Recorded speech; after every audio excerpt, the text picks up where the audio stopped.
Hi guys, मैं हूँ विशाल अग्रवाल और हम आपके लिए लाए हैं मोटिवेशनल वीडियोस।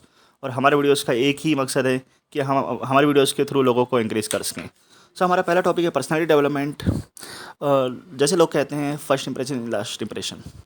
गाइस, ये बहुत हद तक सही भी है एंड कुछ लेवल तक मैं इसको सही नहीं मानता, क्योंकि फर्स्ट मीटिंग में या फर्स्ट कन्वर्सेशन में हम किसी को जज नहीं कर सकते कि वो सही है या गलत है। गाइस, हम स्टार्ट करते हैं।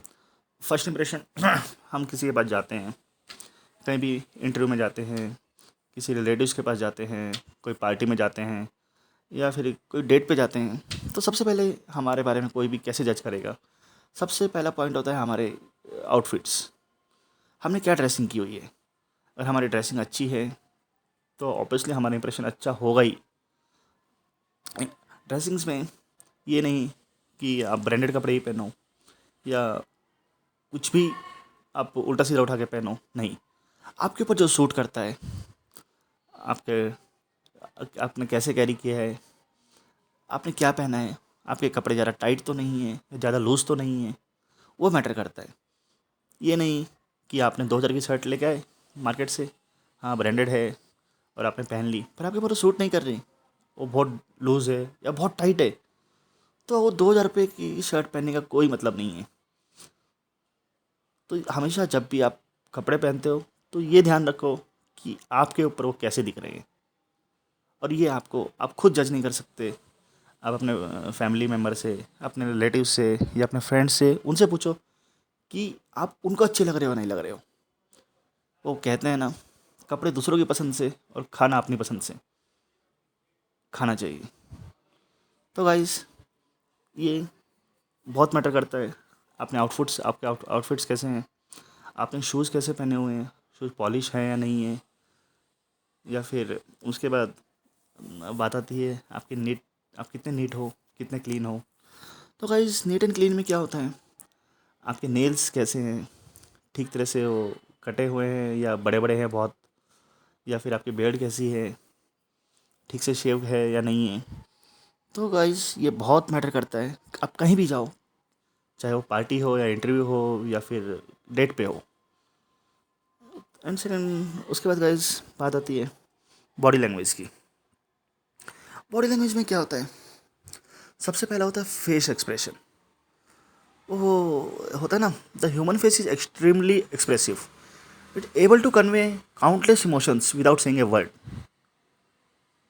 तो गाइस, उसका बहुत ध्यान रखना है। आपकी बॉडी मूवमेंट कैसी हो रही है, आप किस पोस्चर में बैठे हो। अगर आप एक इंटरव्यू देने गए हो और आप बैठ गए एक पैर के ऊपर पैर रख कर, तो आपको क्या लगता है वो इंटरव्यूअर आपको पास करेगा? ऑब्वियसली उसी टाइम रिजेक्ट कर देगा। तो इन बातों का ध्यान रखना बहुत ज़रूरी है। आपका आई कांटेक्ट कैसा है। आई कांटेक्ट कैसे होता है, ये नहीं कि आप सामने वाले की आंखों में घूरे जा रहे हो, नहीं। उसको आप तरीके से देखो, जब वो बोल रहा है तब आप उसको देखो, उसको सुनो। ये बहुत इंपॉर्टेंट है। आप एक उसको स्पेस दो, जब वो बोल रहा है उसकी बातों को सुनो ध्यान से, उसके बाद थोड़ा सोच के कुछ बोलो। बोलने से पहले ज़रूर कुछ सोचो, ये नहीं कि जो मन में आया बोल दिया आपने। फिर गाइस, उसके बाद आती है आपकी वॉइस। ये नहीं है कि आप कहीं भी हो, आप चिल्ला के बोल रहे हो या बहुत स्लो बोल रहे हो कि सामने वाले को सुन ही नहीं रहा है, वो बार बार बोलेगा या please, I am sorry, repeat it. तो गाइस, ये इंप्रेशन बहुत बेकार होता है। आप एक लेवल पे ही बोलो, स्टार्ट से लेके एंड तक, ना कम ना ज़्यादा। उसके बाद गाइस बात आती है कॉन्फिडेंस की। कॉन्फिडेंस कैसा क्या होता है कि कुछ लोग होते हैं कि नहीं, मैं ये नहीं कर सकता, मैं वो नहीं कर सकता, मैं इंटरव्यू फेस नहीं कर सकता, मैं पब्लिकली कुछ बोल नहीं सकता। गाइस, ये ऐसा कुछ नहीं होता है। जब आप बाहर जाओगे, कुछ बोलोगे, तो लोग आपको सुनेंगे। आप एक बार गलत होंगे, दो बार गलत होंगे, तीन बार गलत होंगे, फोर्थ टाइम आप डेफिनेटली करेक्ट हो जाओगे। गाइस, कॉन्फिडेंस एक ऐसी चीज़ है जिससे आप कुछ भी जीत सकते हो। आपके अंदर एक वो कॉन्फिडेंस होना चाहिए, हाँ मुझे ये करना है तो मुझे करना है, मैं ये कर सकता हूँ, I can do it. Confidence को हमेशा अपने अंदर 100% रखिए। एंड उसके बाद गाइस, हमारी स्किल्स होनी चाहिए हमारे पास, listening skills, public speaking skills. आप कोई आपसे बात कर रहा है, उसको आप ध्यान से सुनिए। ध्यान से सुनोगे आप, तो उसको भी इंटरेस्ट होगा, हाँ भाई सामने वाला बंदा मेरी बात सुन तो रहा है, उसको इंटरेस्ट है मुझ में। चाहे वो गलत बोले या सही बोले, वो उसके ऊपर डिपेंड करता है, आपके ऊपर नहीं। बट आपको उसको ध्यान देकर सुनना है। एंड उसके बाद होता है पब्लिक स्पीकिंग। आप पब्लिकली कैसे बोलते हो, क्या बोलते हो।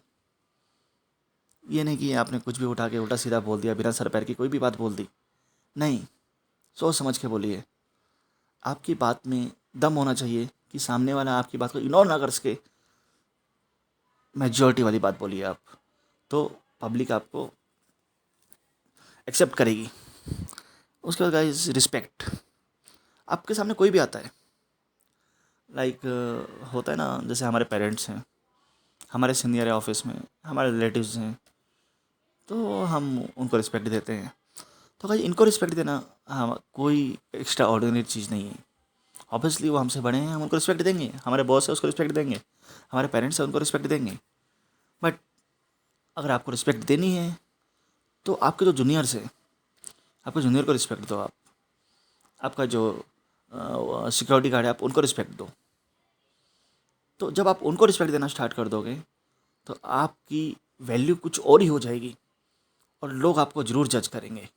ये नहीं कि हाँ भाई सिक्योरिटी गार्ड है और उसको कैसे भी ट्रीट किया आपने, और लोग सोचेंगे यार बड़ा आदमी है, चलो सिक्योरिटी गार्ड है बोल दिया। वो बहुत गलत हो जाता है। हाँ, अगर आप किसी सिक्योरिटी गार्ड को या किसी भी ऑफिस में अपने जूनियर स्टाफ को रिस्पेक्ट दोगे तो ऑब्वियसली लोग आपको नोटिस करेंगे, और आपकी वैल्यू बढ़ेगी, आपकी रिस्पेक्ट बढ़ेगी, लोगों के दिल में आपके लिए इज्जत बढ़ जाएगी। उसके बाद हम बोलेंगे लीडरशिप जो होती है। लीडरशिप के बारे में मैं बोलूँगा, लीडरशिप क्या होती है। जो एक लीडर लीडर होता है वो भी हम लोगों के बीच में से एक बंदा होता है। जैसे एक एग्जांपल देता हूँ, एक क्लासरूम होता है, 50 लोग बैठे होते हैं, 50 स्टूडेंट होते हैं, सब एक जैसे ही होते हैं एक ही क्लास में। पर उसमें से एक मॉनिटर होता है। मॉनिटर कौन होता है? जो उन सबको, पूरी क्लास को लीडरशिप दे सके। उसमें कोई खास बात नहीं होती, उसमें सिर्फ ये होता है कि बाकी जो 50 में जो 49 लोग हैं, वो जो लोग काम कर रहे हैं, ये उससे 2 काम आगे कर रहा है, बस और कुछ नहीं। जब आप अपने साथ के लोगों से एक स्टेप आगे बढ़ना स्टार्ट हो जाओगे तो ऑब्वियसली आप लीडर बनने से आपको कोई नहीं रोक सकता। उसके बाद बात आती है स्ट्रेंथ की, वीकनेस की। आपके अंदर कितनी स्ट्रेंथ है, आपके पास क्या वीकनेस है। हर इंसान को अपनी स्ट्रेंथ पता होती है, हर इंसान को अपनी वीकनेस पता होती है। स्ट्रेंथ कुछ भी हो सकती है। स्ट्रेंथ हो सकती है आपकी, आपका क्रिएटिव माइंड है, आप कुछ भी नया कर सकते हो। हैं? आपके पास फोकस पावर है, आप किसी के ऊपर किसी चीज़ के ऊपर फोकस कर सकते हो, किसी काम के ऊपर फोकस कर सकते हो, उसको हम बोलेंगे ये आपकी स्ट्रेंथ है। आप कुछ भी नया चैलेंज एक्सेप्ट कर सकते हो, आपके पास वो पावर है चैलेंज एक्सेप्ट करने की, तो वो एक आपकी स्ट्रेंथ है। एंड आपको सच बोलने की आदत है, स्ट्रेट फॉरवर्ड बोलने की आदत है, वो भी आपकी एक स्ट्रेंथ है। एंड कुछ लोग होते हैं स्ट्रेट झूठ सच और स्ट्रेट फॉरवर्ड तो बहुत लोग बोल देते हैं। कुछ लोगों के पास पावर होती है झूठ बोलने की। वो इतना कॉन्फिडेंस से झूठ बोलते हैं कि सामने वाला लगता है यार बिल्कुल सच बोल रहा है। तो वो भी एक स्ट्रेंथ है आपकी। हर इंसान झूठ भी नहीं बोल पाता, और हर इंसान सच नहीं बोल सकता। तो गाइस अपनी स्ट्रेंथ को पहचानिए, और उसमें से आप निकालें कि आप इसमें से क्या बेस्ट कर सकते हो, क्या बेस्ट दे सकते हो। और वीकनेस, वीकनेस भी बहुत होती है। वीकनेस में लाइक एक होता है ना, खुद को सेल्फ क्रिटिसिज्म करते हो आप। नहीं यार, मेरे अंदर ये कमी है, मेरे अंदर वो कमी है, मैं ये नहीं कर सकता, वो मुझसे ज़्यादा बेटर है। तो दोस्तों ऐसा कुछ नहीं होता है। कोई आपसे अच्छा नहीं है, कोई आपसे बुरा नहीं है। You are the king. आपके अंदर वो कॉन्फिडेंस होना चाहिए, तो आपकी वीकनेस धीरे धीरे ख़त्म हो जाएंगी। कुछ लोग होते हैं इनसिक्योर होते हैं। इनसिक्योर आई मीन, मैं रिलेशनशिप के बारे में बात नहीं कर रहा हूँ, किसी भी चीज़ में। तो गाइस इनसिक्योर होने का मतलब ही क्या है, क्यों इनसिक्योर है। आप ऐसा काम करिए कि आपको 1% भी ये फील ना हो कि ये चीज़ मेरे पास से जाएगी। सक्सेस, सक्सेस के पीछे मत भागो यार, आप उस लायक बनो। आपके अंदर, अपने अंदर वो कॉन्फिडेंस लाओ कि मैं कुछ भी कर सकता हूँ, सक्सेस खुद झक मार के आपके पीछे आएगी। तो गाइस आपकी जो ये स्ट्रेंथ है, वीकनेस है, उसको पहचानिए क्या है, एक पेपर पे लिखिए, नोट डाउन कीजिए। हर किसी के पास स्ट्रेंथ होती है, वीकनेसेस होती हैं, कोई इंसान परफेक्ट नहीं है इस दुनिया में। तो गाइज उसके बाद होता है हमारा पैशन।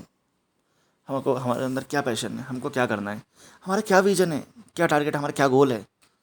बहुत लोग होते हैं, लाइफ चल रही है यार, कोई जॉब कर रहा है, कोई बिजनेस कर रहा है, चल ठीक है यार, सुबह जॉब गए, ऑफिस, शाम को वापस आ गए, घर पे आ गए, बीवी बच्चे हैं तो आराम से सो गए, नेक्स्ट डे फिर वही चीज़। तो भाई ये लाइफ हर कोई जी रहा है। अब पर आपको ग्रोथ नहीं मिल रही है। हाँ, 2 साल बाद आपको प्रमोशन हो जाएगा, आपकी थोड़ी सैलरी बढ़ जाएगी, आपके बच्चे थोड़े अच्छे स्कूल में आ जाएंगे, उससे क्या होगा, लाइफ ऐसे निकल जाएगी। एक अपने लाइफ में विजन बनाइए, आपका गोल होगा, एक टारगेट होगा, हाँ मुझे ये टाइम तक मुझे ये करना है। जब आप थोड़ा एक्स्ट्रा काम करना स्टार्ट कर दोगे तो आपको अपने विजन तक, आपके गोल तक पहुंचने में कोई नहीं रोक सकता। सो गाइस, आई होप आपको मेरी वीडियोस पसंद आई हो। Thank you for watching, and हमारी नेक्स्ट वीडियो बहुत जल्दी आपको देखने को मिलेगी। Thank you very much, thank you.